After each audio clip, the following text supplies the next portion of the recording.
Hello friends, good morning. मैं श्रीकांत एक बार फिर से आप सभी को अपने स्मार्ट क्लास यूट्यूब चैनल में स्वागत करता हूं। दोस्तों, जैसा कि मेरा श्रृंखला चल रहा था समांतर श्रेणी का, तो ये क्लास जो है इस चैप्टर का सबसे अंतिम क्लास है। इस क्लास के बाद मैं कोई नया चैप्टर स्टार्ट करूंगा। तो चलिए स्टार्ट करते हैं। आज का क्लास बहुत ही इम्पोर्टेंट क्लास है। इस समांतर श्रेणी का ये लास्ट और अंतिम क्लास है। जितने भी सारे प्रश्न होंगे हम इस चैप्टर के सारे सॉल्व कर देंगे और फिर आगे बढ़ेंगे अगले चैप्टर की तरफ। ठीक है दोस्तों, तो फिर पिछले जो क्लास मैंने लिए थे इस चैप्टर का अरिथमेटिक प्रोग्रेशन एपी का, तो मैंने क्वेश्चन नंबर 30 तक के सारे सवाल आपको सॉल्व करके बता दिए थे। तो आज का जो मेरा सवाल है, आज का जो पहला क्वेश्चन है वो है क्वेश्चन नंबर 31। तो सबसे पहले मैं आपसे अनुरोध करूँगा दोस्तों कि अगर आप हमारे वीडियो को पहली बार देख रहे हैं, पहली बार हमारे यूट्यूब चैनल को विजिट कर रहे हैं, तो सबसे पहले आप हमारे यूट्यूब चैनल को सब्सक्राइब कर लें। वीडियो अगर आपको पसंद आता है तो उसे लाइक ज़रूर कर दें और चैनल को ज़रूर से ज़रूर शेयर करें दोस्तों। ठीक है, तो चलिए स्टार्ट करते हैं आज का सवाल क्वेश्चन नंबर 31 के साथ। जैसा कि क्वेश्चन नंबर 31 मैं क्वेश्चन लिख रहा हूँ, आप समझने की कोशिश कीजिएगा क्या लिखा हुआ है। क्वेश्चन कह रहा है कि एक समांतर श्रेणी के 21 पदों का योग ज्ञात करें। ठीक है दोस्तों, सबसे पहले मैं क्वेश्चन लिख देता हूँ। एक समांतर श्रेणी यानी कि एक एपी है के 21 पदों का योग ज्ञात करना है। 21 पदों का योग ज्ञात करें। ठीक है दोस्तों, 21 पदों का योग हमें ज्ञात करना है जिसका द्वितीय और चतुर्थ, जिसका द्वितीय पद यानी सेकेंड टर्म और फोर्थ टर्म, चतुर्थ पद की बात कर रहा है। ठीक है दोस्तों, चतुर्थ पद क्रमशः दिया हुआ है, क्रमशः 8 और 14 है। ठीक है दोस्तों, 8 और 14 है। तो जैसा कि मैंने पिछले वीडियो में आपको बताया था, question number 30 as it is same to same question है, उसमें कोई डिफरेंट ही नहीं है। तो आप क्वेश्चन समझ चुके होंगे कि एक एरिथमेटिक प्रोग्रेशन एपी दिया हुआ है, क्या उस एपी का चौथा पद है 14, दूसरा पद है 8। तो कह रहा है कि इस एपी का 21वें पदों का योग ज्ञात करें। तो चलिए मैं इसे सॉल्व करता हूँ। आप ध्यान से इस क्वेश्चन को सिर्फ वॉच कीजिएगा, बिल्कुल आसानी से समझ में आएगा आपको। तो हमें सबसे पहले दिया क्या है उस पर फोकस करते हैं। तो हमें दूसरा पद उसमें दे रखा है, हम लिख देते हैं दूसरा पद कितना दे रखा है, तो 8। इस प्रकार से मेरा दूसरा पद का जो फॉर्मूला होता है ना, वो क्या होता है, ए प्लस डी बराबर क्या होगा, 8 होगा। इसको आप इक्वेशन फर्स्ट मान करके छोड़ दीजिए। फिर इसी क्वेश्चन में हमें चौथा पद भी दे रखा है इस एपी का, और वो कितना है, तो 14 है। यानी हम कह सकते हैं कि चौथा पद का जो फॉर्मूला होता है ए प्लस 3d बराबर क्या है, 14 है। इसको आप इक्वेशन सेकेंड मान लीजिए। अब इक्वेशन सेकेंड और फर्स्ट है ना, दोनों को एक साथ लाएंगे। यहाँ लिखेंगे समीकरण 1 और 2 से। ठीक है दोस्तों, क्वेश्चन समीकरण नंबर 1 और समीकरण नंबर 2 दोनों को एक साथ आप लिख डालिए। ए प्लस डी बराबर 8 और ए प्लस 3d बराबर 14। ये मेरा इक्वेशन फर्स्ट था, ये सेकेंड था। अब इस दोनों को माइनस करेंगे, यहाँ माइनस, यहाँ भी माइनस और यहाँ भी क्या होगा, माइनस होगा। तो जाहिर सी बात ये दोनों कट जाएगा, यहाँ बचेगा माइनस का 2d, यहाँ क्या बचेगा, माइनस का 6 बचेगा घटाने के बाद। तो दोनों के पास माइनस है, हमने माइनस को भी कैंसिल कर दिया, तो बटा 6/2 काट देंगे तो d का मान 3 आएगा। इस तरह से मुझे d का मान प्राप्त हो गया, कितना, तो 3 प्राप्त हो गया। अब हम d का जब मालूम कर लिए हैं मान, तो हम a निकालेंगे। तो यहाँ पे हम एक लाइन लिखेंगे, d का मान समीकरण 1 में रखने पर। ठीक है दोस्तों, समीकरण 1 में d का वैल्यू रख देते हैं। तो समीकरण नंबर 1 मेरे को लिखा हुआ है a प्लस डी बराबर 8 और a का मान हमें पता करना है, d का मान 3 है, बराबर 8 लिखेंगे। यानी कि a बराबर कितना हो गया, 8 घटा 3 5। इस तरह से a का मान 5 निकला और d का मान 3 निकला। ठीक है दोस्तों, तो अब हमें कह रहा है कि इसका 21 पदों का योग ज्ञात करें। ठीक है, तो 21 पदों का योग देखिए कैसे निकालता हूँ। S21, तो फॉर्मूला इसका आप लोग को पता है, n/2 यानी कि 21/2। 2a यानी 2 इंटू 5 प्लस n माइनस 1 यानी 21 माइनस 1 इंटू डी का मान क्या लेंगे 3 लेंगे। अब आप इसे सॉल्व कीजिए, 21/2 जैसे लिखा हुआ लिख देना है। यहाँ पे क्या हो जाएगा 10 हो जाएगा और यहाँ 20 में से 20 हो गया ना, 21 में गया तो 20 हो गया, गुना 3 करेंगे तो 60 हो जाएगा।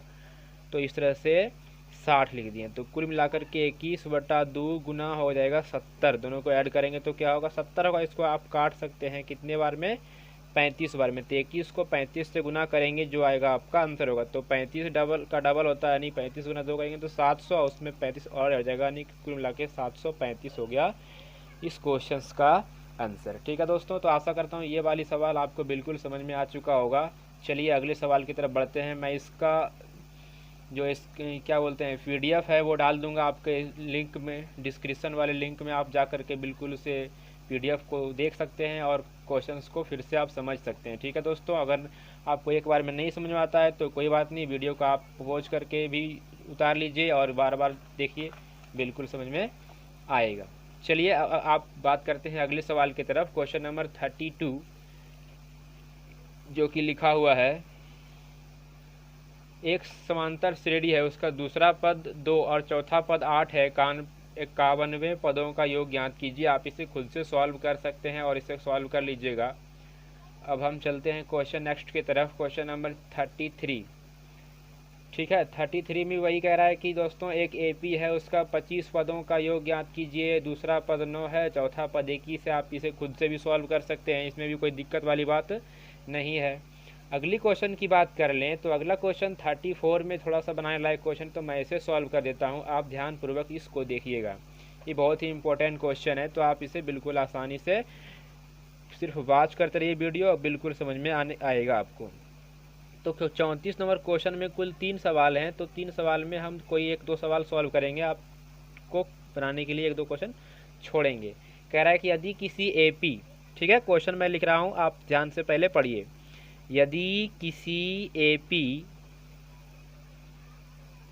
के 8 पदों का योग 64 है, ठीक है दोस्तों, 8 पदों का योग हमें ऑलरेडी दे रखा है 64 है, और फिर कह रहा है कि इसके 19 पदों का योग 361 है।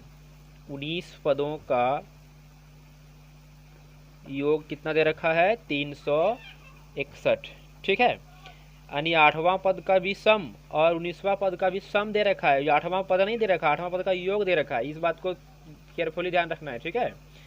कितना दे रखा है 361 है, तो उस AP का n पदों का योग ज्ञात कीजिए, ठीक है। तो कह रहा है कि है तो इस AP का n पदों का योग ज्ञात कीजिए। ठीक है दोस्तों, हमें क्या करना है n पदों का योग यानी कि Tn का मान फाइंड करना है। चलिए देखिए कैसे सॉल्व करता हूँ।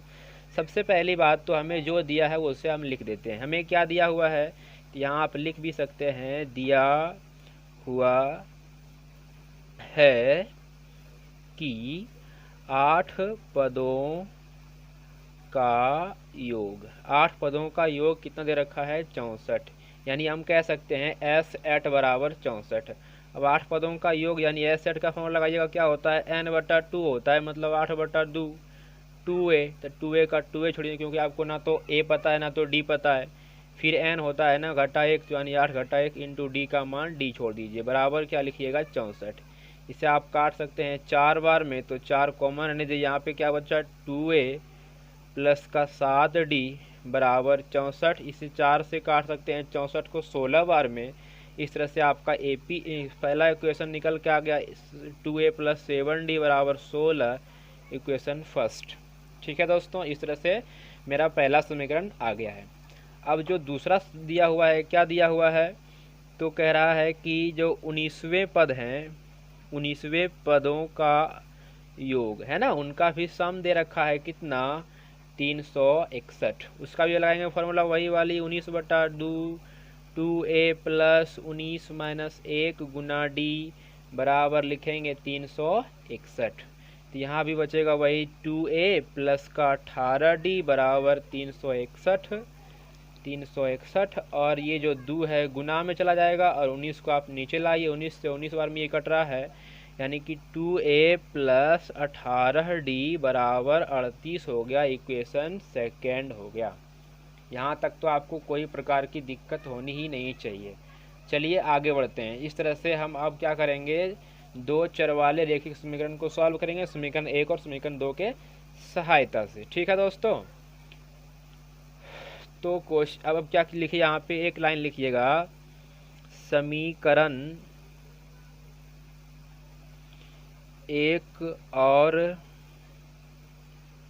2 से इक्वेशन फर्स्ट एंड सेकेंड का यूज करना है। समीकरण 1 क्या लिखा हुआ है, तो 2a प्लस 7d बराबर 16 और सेकेंड समीकरण है 2a प्लस 18d बराबर 38। माइनस माइनस माइनस इसे काट देंगे तो 7d माइनस 18d चला गया तो बचा माइनस का 11d और 38 में 16 घटाएंगे तो बचेगा किसका, माइनस का 22 बचेंगे। उल्टा घटा रहे हैं ना, तो यहाँ पे भी हम माइनस माइनस कैंसिल करते हैं तो d का मान निकल के आ गया 22/11। काट दीजिए 2 बार में तो आपका d का वैल्यू क्या निकल के आ गया, 2। अब यहाँ पे आप लिखिएगा d का मान, है ना, d का मान 1 में रखने पर समीकरण नंबर 1 में आप d का वैल्यू पुट कीजिएगा तो क्या आएगा, 2a प्लस 7d, तो 7 का 7 लिखेंगे, d के बदले 2 बराबर क्या लिखा हुआ है, तो 16 लिखा हुआ है ना। तो ये 7 दूनी 14 जो प्लस में इधर लाएंगे तो घट जाएगा, माइनस में हो जाएगा तो बचेगा 2a बराबर 2, इसलिए मेरा a का मान क्या निकल के आ गया, 1 आ गया। और जब हमें d भी निकल गया है, a भी निकल गया है, तो अब हमें क्या चाहिए, अब हमें tn चाहिए, यानी nवां पद चाहिए। तो हम यहाँ पे tn निकाल देता हूँ। ठीक है दोस्तों, तो tn का फॉर्मूला आप लोग पढ़े होंगे, a plus n minus 1 into D. ठीक है, ये तो होता है ना फॉर्मूला।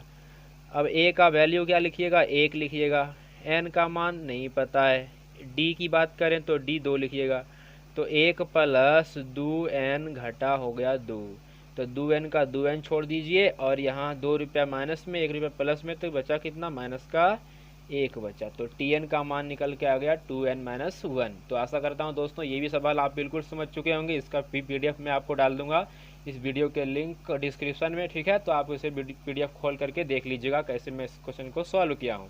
चलिए बढ़ते हैं नेक्स्ट सवाल की तरफ। क्वेश्चन नेक्स्ट की बात कर ले तो 34 का 2, उसमें दे रखा है कि एक AP का प्रथम और अंतिम पद दिया हुआ है। फर्स्ट टर्म दिया हुआ है 17 और अंतिम पद 350 है। यदि सार्व अंतर 9 है तो इस AP में कितने पद हैं और इसका योगफल ज्ञात करें। ठीक है दोस्तों, बहुत ही उम्दा क्वेश्चन है, बहुत बार इस तरह की क्वेश्चन एग्जाम में पूछे जाते हैं, तो मैं इसे बिल्कुल बना के दे रखूँगा, नहीं छोड़ूंगा इसको। ठीक है, आप ध्यानपूर्वक इसको देखते रहिएगा वीडियोज़ को। ठीक है, तो सबसे पहले मैं क्वेश्चन लिख देता हूँ 34 का ये 2 नंबर क्वेश्चन है। बहुत ही उम्दा क्वेश्चन, बहुत ही बेहतरीन क्वेश्चन मानता हूँ। इस तरह के क्वेश्चन एग्जाम में अक्सर हम देखते रहते हैं। तो क्वेश्चन क्या लिखा हुआ है, किसी AP, ठीक है, क्वेश्चन लिखा जाए पहले,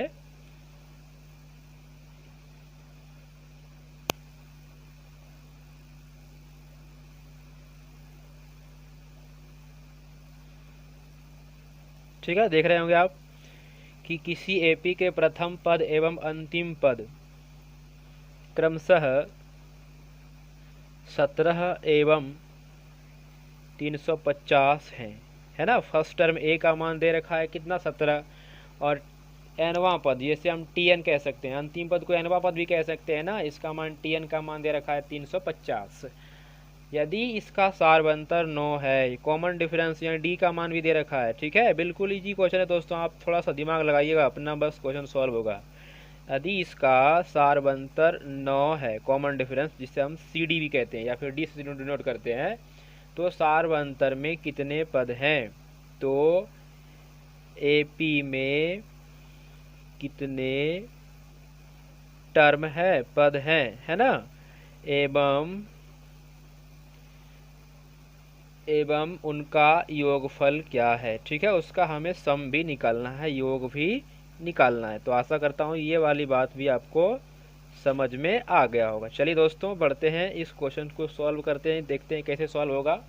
क्वेश्चन आप समझ चुके होंगे। एक एपी है, उस एपी का फर्स्ट टर्म 17 है और लास्ट टर्म की बात करें जिसे टीएन के नाम से पुकारते हैं वो 350 है। कह रहा है कि इसका सारवंतर 9 है ना, सारवंतर कितना है 9 है।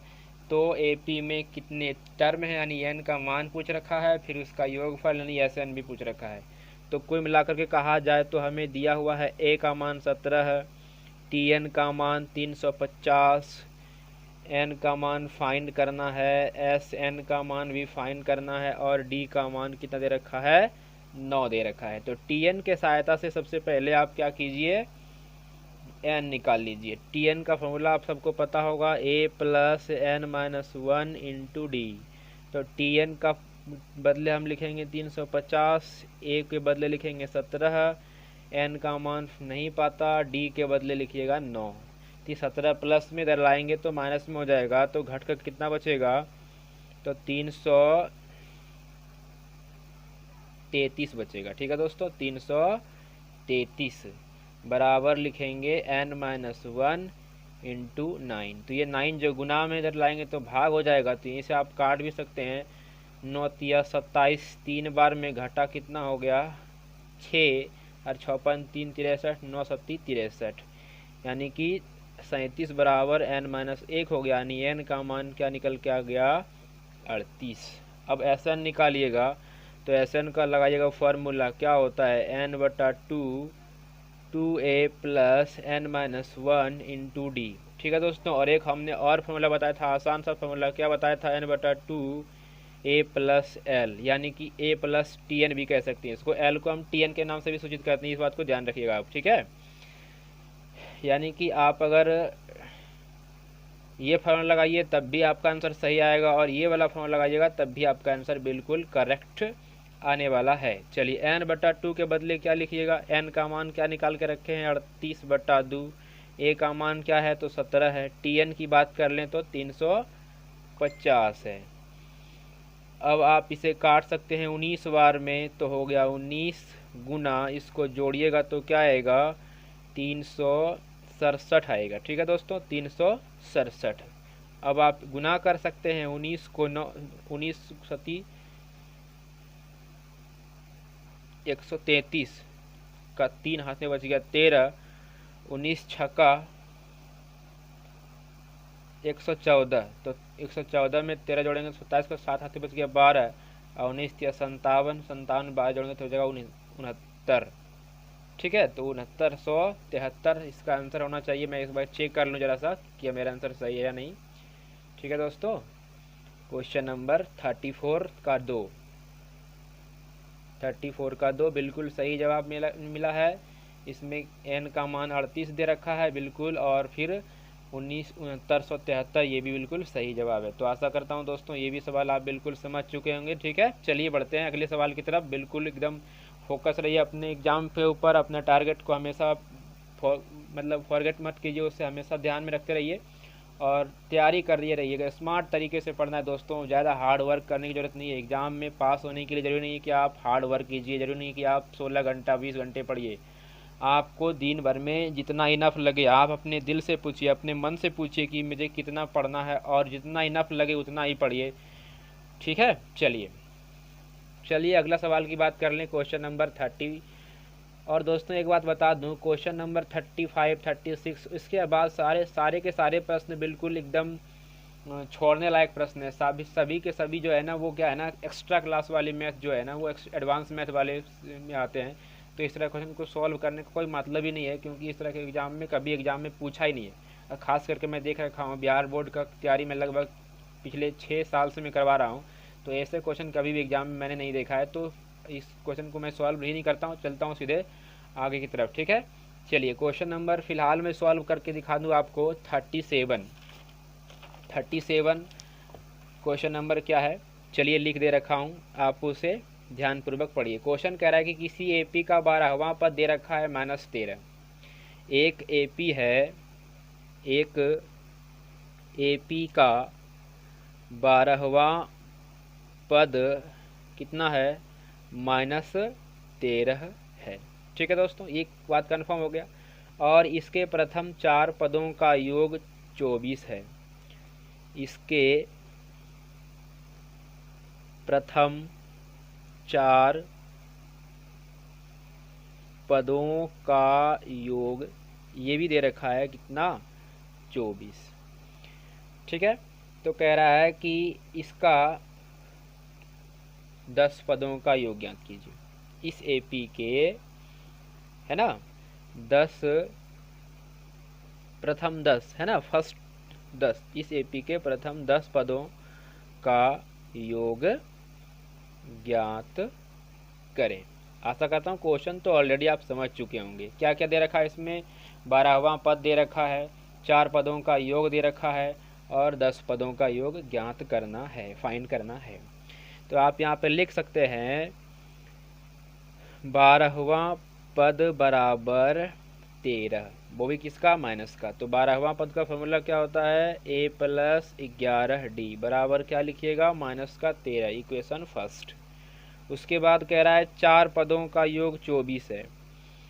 ठीक है, अब जो क्वेश्चन में लिखा हुआ उसको हम लिख देते हैं, 4 पदों का योग कितना है, 24 है। तो 4 पदों का योग यानी कि a + 3d बराबर क्या लिखिएगा, सॉरी 4 पदों का योग दे रखा है, तो हमको योग वाला फॉर्म लगाना है ना, वो क्या होता है, n/2 होता है, यानी 4/2। सॉरी गलत कर दिया हूँ मैं, इसको काट देता हूँ। ठीक है दोस्तों, चलिए आगे सॉल्व करते हैं। n/2 मतलब क्या लिखेंगे, 4/2, 2a यानी 2 × a का मान नहीं पता, प्लस 3 क्या होता है, n - 1 × d यानी कि 4 घटा 1 गुना d होगा ना। थोड़ा सा मैंने गलती कर दिया, आप उसे इग्नोर करके आगे बढ़िए। तो यहाँ पे कट के कितना आ गया, 2 आ गया, तो 2 इसको काट दिया यहाँ 12 बार में, तो 2a प्लस का 3d बराबर 12, ये हो गया मेरा इक्वेशन सेकेंड। अब इक्वेशन फर्स्ट और इक्वेशन सेकेंड दोनों को जब हम एक साथ लिखेंगे तब मेरे को d या a का मान निकलेगा। चलिए फिलहाल हम वही करते हैं, यहाँ पे हम लिखेंगे समीकरण 1 और 2 से। ठीक है, इक्वेशन फर्स्ट एंड सेकेंड का यूज कीजिए। तो लिखा हुआ है समीकरण 1 में a + 11d बराबर -13 और सेकेंड में लिखा हुआ है 2a + 3d बराबर 12। अब यहाँ पे देख रहे हैं कि घटाएंगे तो बिल्कुल दोनों का दोनों डिफरेंट है, यहाँ 1 है, यहाँ 2 है, यहाँ 11 है, यहाँ 3 है, इसका मतलब कोई भी कट नहीं रहा है। तो सबसे पहले मेरा काम क्या है, दोनों में से किसी भी, चाहे a को चाहे d को, बराबर करने का। तो a को बराबर करना ज़्यादा आसान है क्योंकि इसमें कम अंक हैं, तो हम वही करते हैं, इस 2 को यहाँ पे लिखते हैं, इस 1 को यहाँ पे लिखते हैं और फिर गुना करते हैं। तो 2 × 1 2a + 11 दूनी 22d हो गया बराबर 13 दूनी -26। और जब 1 से गुना करेंगे तो कोई चेंजिंग नहीं होगा, तो क्या लिखेंगे, 2a + 3d बराबर 12। अब ये माइनस ये भी माइनस हो गया, ये तो कट गया, 22d में 3d चला गया ना, तो बचा कितना, बचा 19d। ठीक है दोस्तों, और यहाँ देख रहे हैं कि 26 रुपया माइनस में है और 12 ये भी देखिए माइनस में आ गया ना, तो कुल मिला के कितना हो गया, -38 हो गया। इस तरह से d का मान 38/19 हो गया, माइनस में काटने के बाद क्या निकलेगा, 2, तो d का मान निकल के आ गया -2। अब जब मेरे d का मान -2 निकल के आ गया, ठीक है दोस्तों, तो हम क्या करेंगे, अब a का मान निकालेंगे और जब a निकाल लेंगे तब निकालेंगे 10वां पद। तो ठीक है, अगले पेज में इस क्वेश्चन को सॉल्व करते हैं। हमें d का मान मालूम हो गया, अब हमें a निकालना है। तो क्या लिखेंगे, यहाँ पे हम लिखेंगे d का मान, ठीक है, d का मान समीकरण 1 में रखने पर, समीकरण 1 या 2 आप कुछ भी किसी में भी रख सकते हैं, ठीक है, कोई बड़ी बात नहीं है। तो रख लीजिए समीकरण 1 में।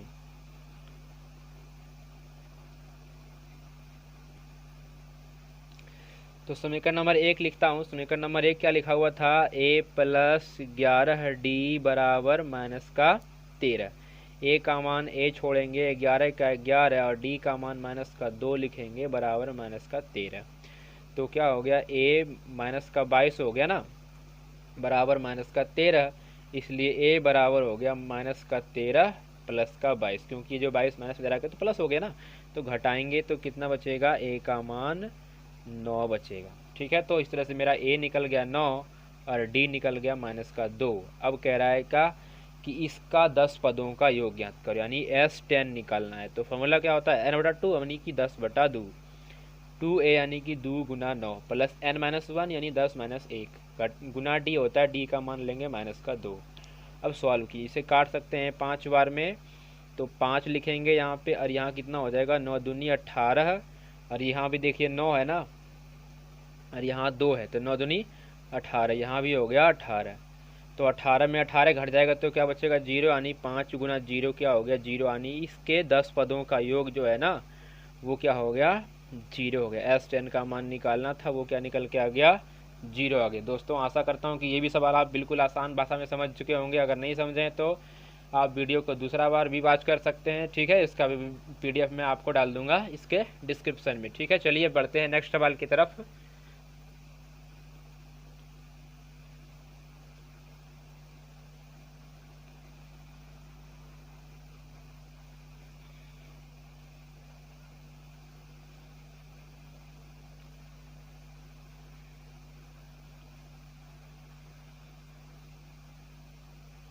चलिए क्वेश्चन नंबर 46, 47, 48 ये तीनों के तीनों इम्पोर्टेंट क्वेश्चन है और इस चैप्टर का सबसे अंतिम क्वेश्चन है। उसके बाद अति लघुत्तरीय प्रश्न बहुत सारे हैं दिए हुए, जो कि मैंने बहुत बार आपको बता रखा हूँ, और एक बार ज़रूर कहूँगा कि इस तरह के सवाल आप बिल्कुल सॉल्व कीजिएगा। और दोस्तों एक बात और, मैं प्रश्नावली के सारे प्रश्न बता रहा हूँ, लेकिन जो एग्जाम्पल्स में प्रश्न छोड़ रखा हूँ उसको भी आप जरूर सॉल्व कीजिए, क्योंकि बहुत सारे इंपॉर्टेंट क्वेश्चन ने प्रश्नावली से ना पूछ करके एग्जाम्पल में रखे होते हैं और उसी से एग्जाम में आ जाते हैं क्वेश्चन, तो उसको भी आपको इग्नोर करके नहीं चलना है, उसको भी आप देख लीजिएगा, ठीक है।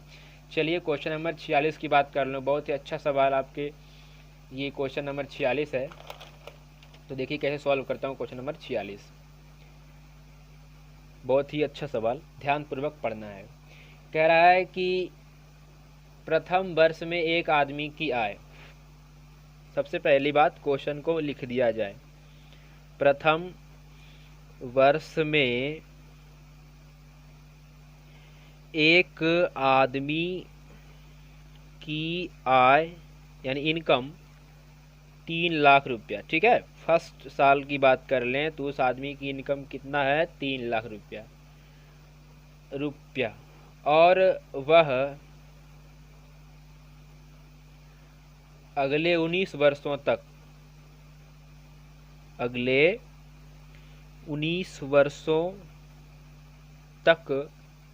10,000 रुपया, ठीक है दोस्तों, 10,000 रुपया प्रति वर्ष की दर से आय में वृद्धि करता है। प्रति वर्ष की दर से आय में यानी इनकम में इंक्रीज करता है, वृद्धि करता है, यानी हर साल 10,000 रुपया उसका इनकम बढ़ता जा रहा है, वृद्धि करता है, ठीक है दोस्तों। ये बात समझ गए होंगे आप। उनका फर्स्ट जो इनकम था, एक साल का इनकम, वो था 3 लाख, और हर साल 10,000 रुपया इनकम में वृद्धि होता जा रहा है। तो उसके 20 वर्षों में प्राप्त हुए कुल राशि ज्ञात कीजिए, ठीक है। यानी कुल मिलाकर के कुल योग निकालना है 20 वर्षों में, है ना। ऐसे भी आप 19 वर्ष तक बार बार 10 बढ़ा रहे हैं, और इस बार पहला वर्ष 3 लाख हो, तो कुल मिला के 20 वर्ष तो हो ही गया ना। तो वही 20 वर्षों में पूछ रहा है, 20 वर्षों में कुल आय प्राप्त राशि, है ना, प्राप्त राशि यानी उसको कितना राशि मिला इनकम के तौर पर ज्ञात करना है, ठीक है दोस्तों। तो आशा करता हूँ ये सवाल आप समझ चुके होंगे। अब सीधा हम आंसर पे चलते हैं। तो अगर AP की बात कर लें तो मेरा AP किस तरह से बनेगा, इस तरह से बनेगा, 3 लाख पहला साल कमाया उसने। फिर अगला साल की बात कर लें तो 3,10,000 रुपया, 3,10,000 रुपया, इस तरह से, सॉरी गलती लिख दिया हूँ, इस तरह से होगा 3,10,000। फिर अगला साल क्या हो जाएगा 3,20,000, ठीक है।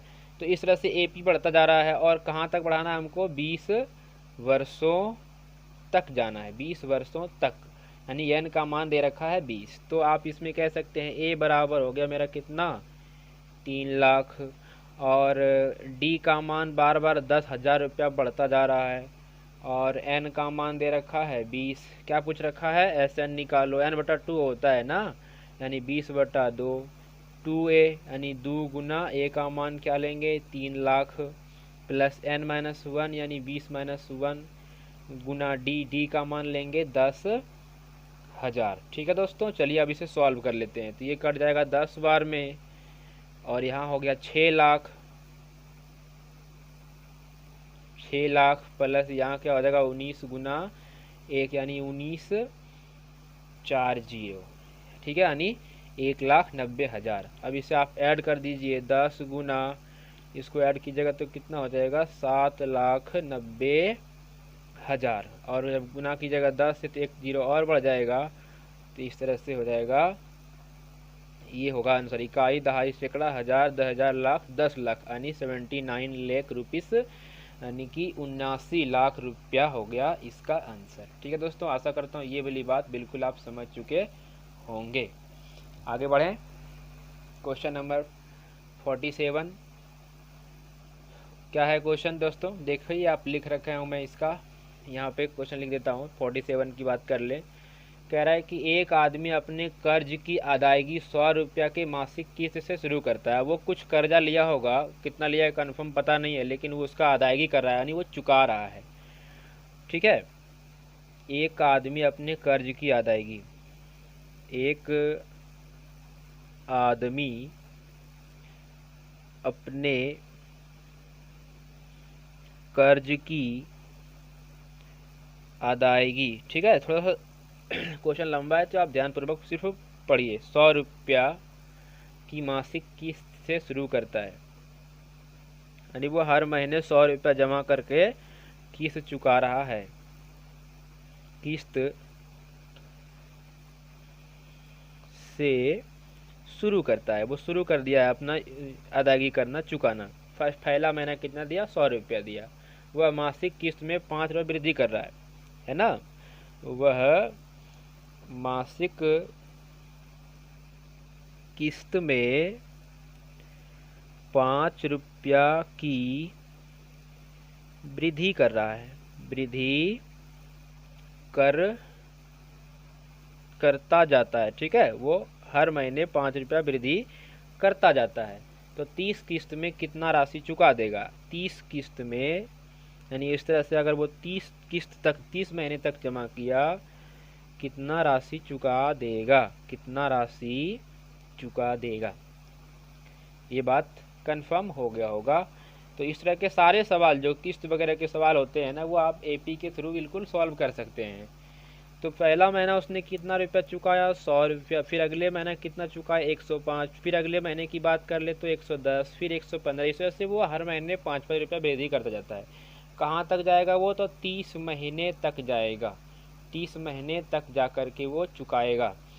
तो इस तरह से मैं देखूं अगर, तो ए का मान हमको दे रखा है 100, डी का मान 5 और एन का मान 30। इसमें भी क्या कह रहा है, कुल योग निकालने के लिए, क्योंकि कुल राशि पूछ रखा है ना कितना राशि चुकाएगा। तो एस एन का फॉर्मूला लगाइए, n/2 2a plus n-1 into D होता है फॉर्मूला।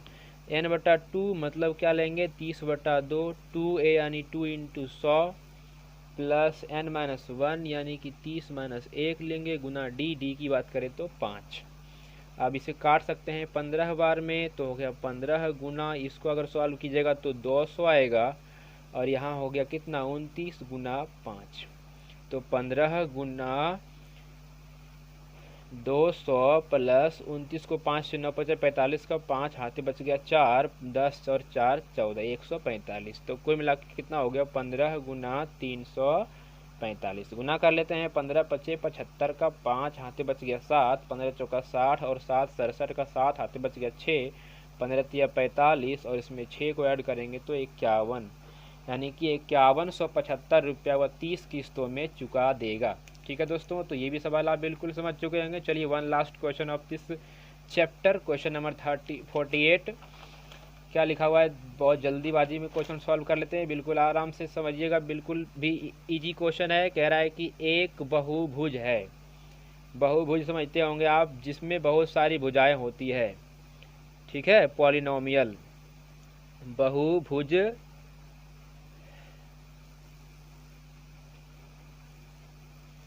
किसी बहुभुज के अंतः कोण समांतर श्रेणी में है, कि सभी जो अंतः कोण हैं वो AP में है, AP में है। क्वेश्चन इतना तो क्लियर हो गया। उसका न्यूनतम कोण 75, सबसे छोटा कोण जो है ना, उसका जो सबसे छोटा कोण है, न्यूनतम कोण, मिनिमम एंगल, न्यूनतम कोण 75 डिग्री है, ठीक है। तथा सार्वंतर 10 है। एकदम ऑलरेडी सब कुछ दे रखा है, कुछ भी इसमें करने की जरूरत नहीं है, एकदम सब कुछ दे रखा है। सार्वंतर कॉमन डिफरेंस, सभी कोणों के बीच का डिफरेंस कह रहा है, उसे कितना है, 10 डिग्री है। बहुभुज की भुजाओं की संख्या ज्ञात करें।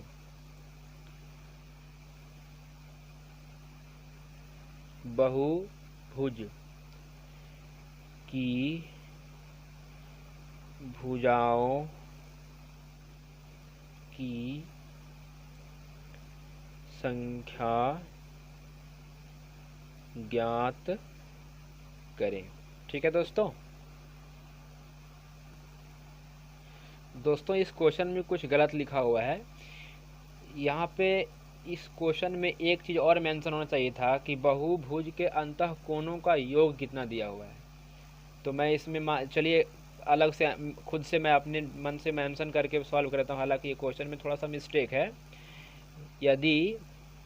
यदि अंतः कोणों का योग 360 डिग्री है, ठीक है, मान लीजिए अंतः कोणों का योग 360, और भी कुछ मान सकते हैं जो कि किसी भी पॉलिनोमियल का होता है। तो चलिए, इसमें हमें क्या दे रखा है, पहली कोण 75 है, यानी ए का मान 75, सभी कोणों के बीच डिफरेंट कितना है, 10 है, और सभी कोणों का योग जिसे हम SN कह सकते हैं वो कितना है, 360 है। तो हमें क्या निकालना है, n निकालना है। अब आप सिंपली अब समझ चुके होंगे कि इसका फॉर्मूला क्या लगाइएगा। तो इसका फॉर्मूला लगाइएगा SN वाली। SN बराबर फॉर्मूला होता है n/2 2a + n-1 × d। तो सबका मान आपको पता है, सॉल्व कीजिए। SN के बदले क्या लिखिएगा, 360, n को n छोड़िए बटा 2, और यहाँ पे लिखिएगा 2a यानी 2 × 75 + n-1 यानी कि कितना हो जाएगा, n तो हमको पता ही नहीं है, d का मान कितना है, 10 है। तो इसको आप 2 से जब गुना कीजिएगा तो हो जाएगा डबल हो जाएगा, यानी 720 हो जाएगा। n रहेगा बाहर में, यहाँ हो गया कितना, 150 प्लस यहाँ पे हो जाएगा 10n-10।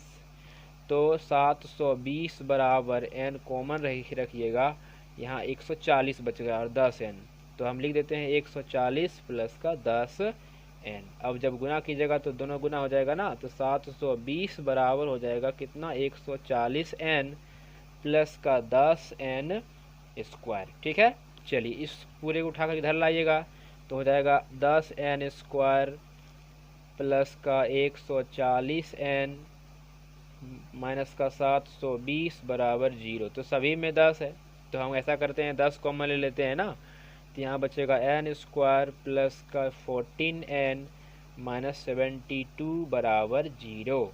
तो मेरा द्विघात समीकरण बन के आ गया कितना, n स्क्वायर प्लस का 14n माइनस का 72 बराबर 0। ऐसी कोई संख्या खोजना है जिसका गुणनफल हो जाए 72, जिसका ऐड हो जाए 14। तो कैसे दिमाग लगाइएगा,